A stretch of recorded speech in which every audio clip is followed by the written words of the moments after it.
Hello, everyone. It's Caroline here, and welcome to the first of a series of lessons on Elizabeth I.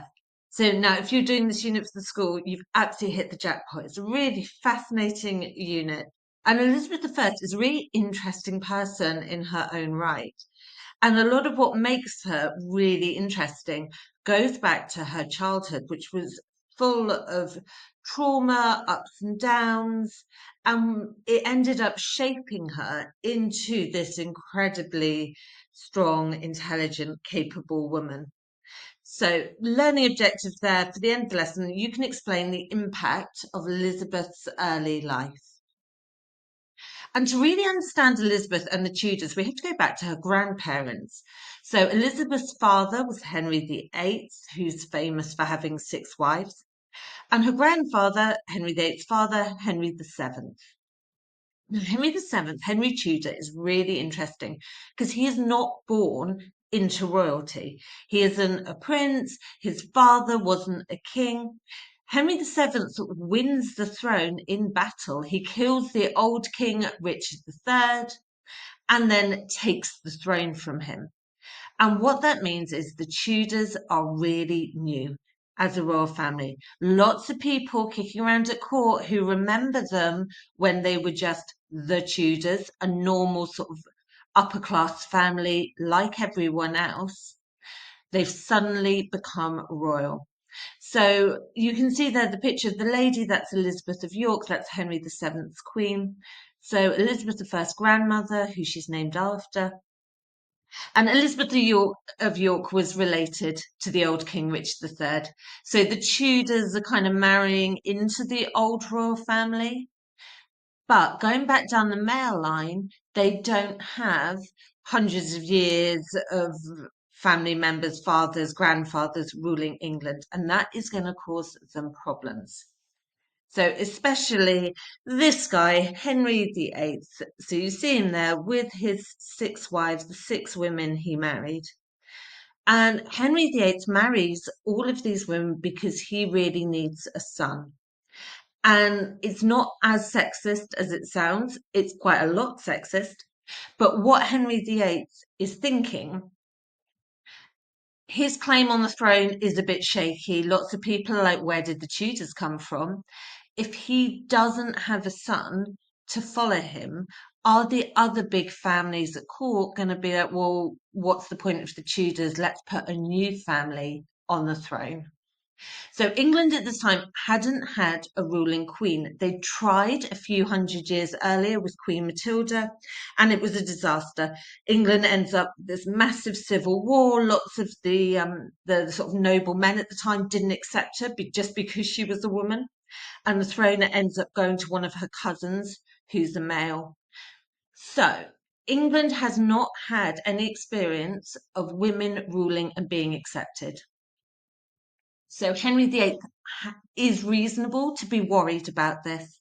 So the Tudors, the new royalty, all he's having is female children. He thinks quite fairly that it could be the beginning of the end.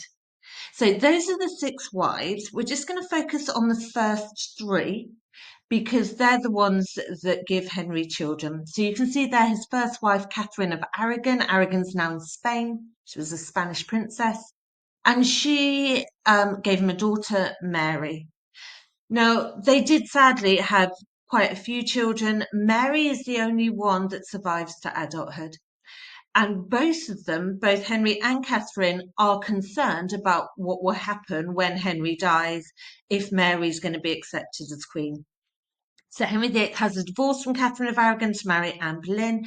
She gives him another child, but unfortunately for Anne Boleyn, it's a girl, so it's Elizabeth. So that's our Elizabeth, Elizabeth I. So she's the daughter of Anne Boleyn. So at the time she's born, she is a princess.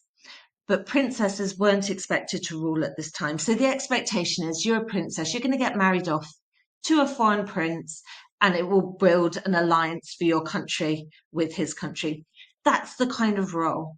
Nobody is expecting her to be queen. So she comes from a new royal family, the Tudors. She's female. She's got a lot working against her. And then Henry VIII marries his third wife, Jane Seymour, and he has a son, Edward, who's going to go on to become Edward VI. So at that point, it really sort of confirms that Elizabeth is not going to be getting anywhere near the throne. She's not going to be ruling. Her brother's going to rule, and they assume he's going to grow up and have more children. So she starts off life as a princess. So let's look at her childhood. The first couple of years are good. So she's a princess. She's got her mother, her father. Both of them seem to really dote on her, to think she's amazing. And then in 1536, she's about 2.5 at this point. Absolute disaster strikes. And her mother is murdered by her father. So Henry VIII thinks that Anne Boleyn won't be able to give him a son. So he accuses her of having all sorts of affairs and then has her executed. He has her head cut off. So poor Anne Boleyn dies, leaving Elizabeth without her mother. Her father then sort of turns his back on her. Henry VIII, she stops being Princess Elizabeth. She's now Lady Elizabeth. Her father doesn't see her very often.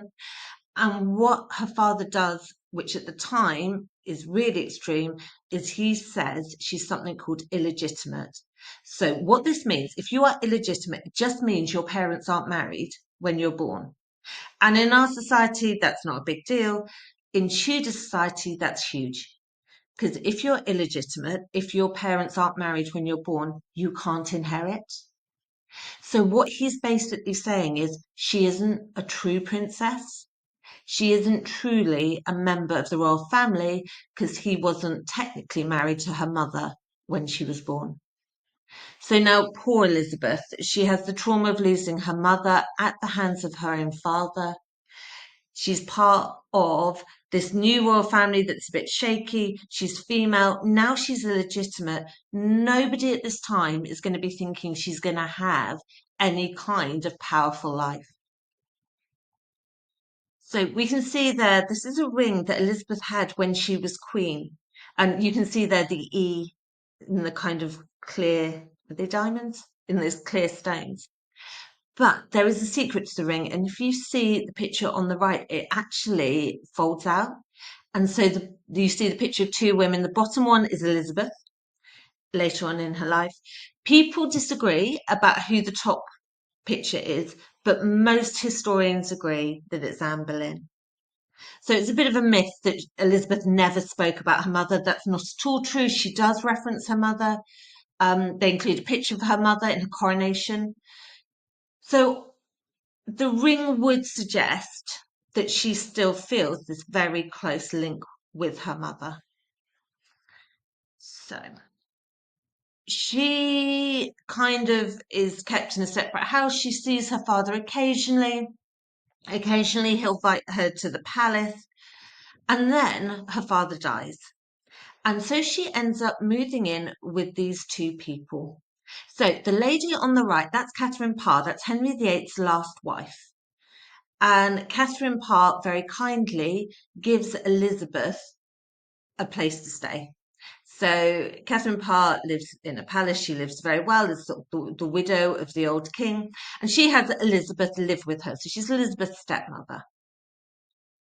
The guy, now that is Thomas Seymour, who is not the nicest person in the world. So Thomas Seymour, if we go back to this slide, we see Henry VIII's third wife, Jane Seymour, the one that gives him a son, Edward VI. Thomas Seymour is Jane's brother. So Thomas is brother to the old Queen of England. He's also uncle to the new king. So Henry VIII dies, Edward VI comes in. Thomas Seymour is his uncle. So his sister Jane was Edward's mother. So he's the king's uncle. He marries Catherine Parr, so he marries the old queen. So this is a very, very powerful couple. So Elizabeth is living with them. And then disaster strikes again. Thomas Seymour is accused of a plot to overthrow the king and put Elizabeth in his place, so make Elizabeth queen. with the plan that Thomas Seymour would then marry Elizabeth and rule as king through her. So Elizabeth, by about this time, is 16, so she's really young. There's a huge investigation into Thomas Seymour. He's clearly been up to no good. But also, they investigate Elizabeth and whether she's involved, whether she knew about the plot, whether she agreed with it. They interrogate her, they interrogate lots of her servants. She comes really close to being in a whole heap of problems. If she's found guilty, they will execute her. So at the age of 16, she's facing this. They decide she had nothing to do with it, partly through testimony of other people, but mainly through herself. She must have been absolutely terrified. And yet, at the age of 16, she speaks so well at court. She convinces everyone of her innocence. They put enormous pressure on her to confess that she withstands. So already from this teenager, we are seeing the woman she's going to become, so strong, resilient, but experiencing a lot of trauma. Thomas is found guilty, he's executed. So that's two examples in her life of people close to her who've been executed. And then very shortly after comes the next one. So Elizabeth's brother Edward dies. He dies without children, he dies without being married. And all of a sudden, the throne's kind of up for grabs, and there isn't a man nearby, a royal man who can take the throne. So it goes down to two women. So Mary I, Elizabeth's sister, Edward's sister, Henry VIII's first daughter, and the lady you see in white in this picture, who's Elizabeth's cousin, Jane. So Mary and Jane fight it out. Different people support different women. Mary ends up winning, and we can see there that's Jane Grey being executed. So Elizabeth now is 20. Her father's murdered her mother. Her kind of stepfather figure's been executed. And now her cousin and her sister are fighting, and her sister's executed her cousin. So this is the most influential years of people's lives, like the foundation of her life.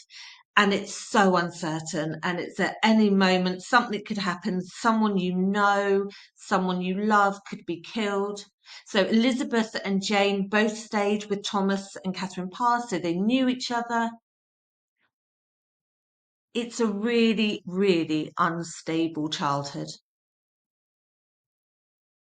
And then finally, poor thing, 1554. She's early 20s, she's like 21. Her sister accuses her of betraying her, of sort of trying to take the throne for herself. And she finds herself in the Tower of London. She must have thought that this was the end. So her mother's been executed, Thomas Seymour's been executed, her cousin's been executed. She must have thought this was the end. She gets arrested, she gets taken to the tower, she's told that she's accused. Luckily for her, her sister sort of listens to reason and realizes that actually she was totally innocent, and she does eventually let her go. But the most traumatic childhood. So the effect of all of this sort of death and uncertainty and trauma. She is incredibly well educated. So one of the things adults in her life do provide for her is an excellent education. She speaks 4 languages, and all of her tutors say she's naturally a very intelligent person. Second one, she's got such a good understanding of politics.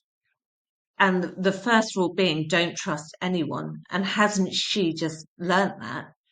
So women are murdered by their husbands, they're murdered by their cousins.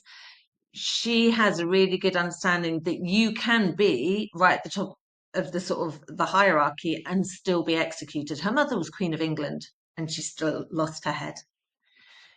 Not surprisingly, an incredibly strong personality, someone who was tough, someone who could endure.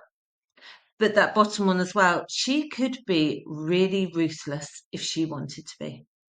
And really, who can blame her? Because what a childhood she had. But what an amazing woman it ended up producing.